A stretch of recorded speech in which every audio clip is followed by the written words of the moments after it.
আমার সঙ্গে রয়েছেন জয়েন্ট প্ল্যাটফর্ম অফ ডক্টরসের সদস্য চিকিৎসক সঞ্জয় হোম চৌধুরী। সঞ্জয় বাবু, যে আন্দোলনের পরে এই রোগী কল্যাণ সমিতি ভেঙে দেওয়া হলো, সেই জায়গায় দেখা যাচ্ছে যে সুদীপ্ত রায়, শান্তনু সেন দুজনকেই তাদের দায়িত্ব থেকে অব্যাহতি দেওয়া হলো, তাদের জায়গায় নতুন সদস্য পাঠালো রাজ্য সরকার। কিভাবে দেখছেন? দেখুন, আমাদের কিন্তু মনে হয় এটা টোটালি আইওয়াস, কারণ এটা নিজেদের মধ্যে এমন একটা দ্বিধাগ্রস্ত অবস্থা রয়েছে। আমরা যে কদিন কিছুদিন আপনাদের তরফেই দেখেছি যে এক পক্ষ কথা বলে তো অন্য পক্ষ অন্য কথা বলে, কেউ একজন এদিকে কাজ করলে অন্য একজন কাজ করে। আমাদের স্টেটের প্রধান একরকম জিনিস বলেন, সেটা কাউন্টার তার লোকই অন্য জায়গায় গিয়ে করাচ্ছে। ডিফারেন্ট মডেল ডিফারেন্ট জায়গায় তৈরি হচ্ছে। তা আমাদের মনে হচ্ছে এটা একটা বেসিক্যালি সাধারণ মানুষের কাছে একটা প্রমাণ করার বিষয় ছিল, একটা আইওয়াস হিসাবে দেখানো। কারণ এই যে WBMCটা সামনে দাঁড়িয়ে আছেন, এইটার মধ্যেই যে ঘুঘুর বাসা আছে, সেইটাও কিন্তু আমরা আজকে যেখানে মাঠে কামড়ে পড়ে আছি দুপুর থেকে, হয়তো রাতেও আমরা থাকবো, কালকেও থাকবো। কারণ কতগুলো জায়গাতে আমরা চোখের সামনে দেখতে পেয়েছি যে কাগজ এখান থেকে বার করেছে, সেই কাগজের কোনো লিগাল ভ্যালিডিটি নেই এখনো অবধি। সেটা আজকালকের মিটিংয়ে বেরোনোর কথা ছিল। তো আমাদের এক্সপেকটেশন ছিলই যে এই টাইমে বিভিন্ন জায়গাতে কিছু প্যাচ আপ করা হবে, মানুষকে দেখানোর জন্যে, যে বলতে হবে যে আমরা কিছু করছি। কারণ শাসকের বা সরকারের তো একটা অস্তিত্ব বজায় রাখতে হয়। মানুষ ক্ষেপে আছেন, প্রত্যেকটা গভর্নমেন্ট হসপিটালে গিয়ে সে কী জিনিস পাচ্ছে সেটা আমাকে আপনাকে বলতে হচ্ছে না, মানে পেশেন্টরা ডাইরেক্টলি সেটা বুঝতে পারছে। সুদীপ্ত রায় তিনি আরজিকর কাণ্ডের সময় আরজিকরের রোগী কল্যাণ সমিতির চেয়ারম্যান ছিলেন, তাকে সেই দায়িত্ব থেকে অব্যাহতি দেওয়া হয়েছে।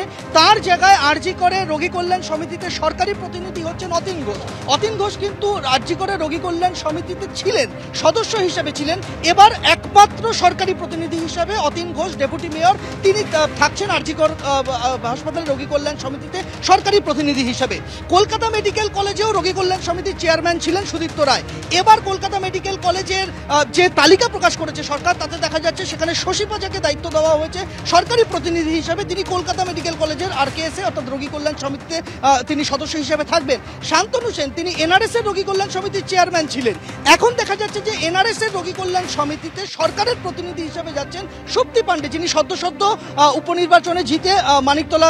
উপনির্বাচনে জিতে তিনি বিধায়ক হয়েছেন। ফলে এই যে ব্যাপক রদবদল, রোগী কল্যাণ সমিতিতে রদবদল, সমস্ত সরকারি মেডিকেল কলেজ হাসপাতালের রোগী কল্যাণ সমিতিতে সরকারের প্রতিনিধিত্ব বদল, বা যারা যেখানে ছিলেন সেখানে তাদের দায়িত্ব দেওয়া হয়েছে, এরকম একটা রদবদল কিন্তু ঘটলো। সেই তালিকা রাজ্য সরকারের তরফে প্রকাশ করা হয়েছে। অরূপ বিশ্বাস তিনি SSKM হাসপাতালের রোগী কল্যাণ সমিতির চেয়ারম্যান ছিলেন, তিনি এখনো সেটাই রয়েছেন। এরকম বহু মেডিকেল কলেজ হাসপাতাল রয়েছে যেখানে রোগী কল্যাণ সমিতির চেয়ারম্যান যারা ছিলেন তাদেরকেই সরকারি প্রতিনিধি করা হয়েছে।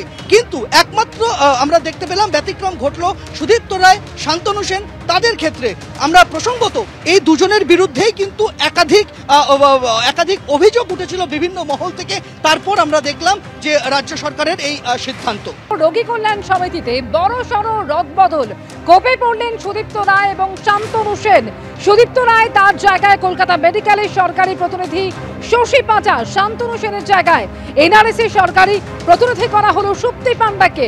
বেলগাছিয়া তৃণমূল বিধায়ক তথা ডেপুটি মেয়র হচ্ছেন অতীন ঘোষ এবং মানিকতলা তৃণমূল বিধায়ক শক্তি পাণ্ডে, এবং মোট 24টি মেডিকেল কলেজ হাসপাতালে সরকারি প্রতিনিধি ঘোষণা করা হলো। রোগী কল্যাণ সমিতিতে বড়সড় রদবদল, কোপে পড়লেন সুদীপ্ত রায়, শান্তনু সেন। সুদীপ্ত রায়ের বদলে আর্জি করে সরকারি প্রতিনিধি অতীন ঘোষ এবং কলকাতা মেডিকেল কলেজ থেকেও ছেঁটে ফেলা হলো সুদীপ্ত রায়কে। অন্যদিকে শান্তনু সেনের জায়গায় NRS এর সরকারি প্রতিনিধি করা হলো শক্তি পাণ্ডেকে।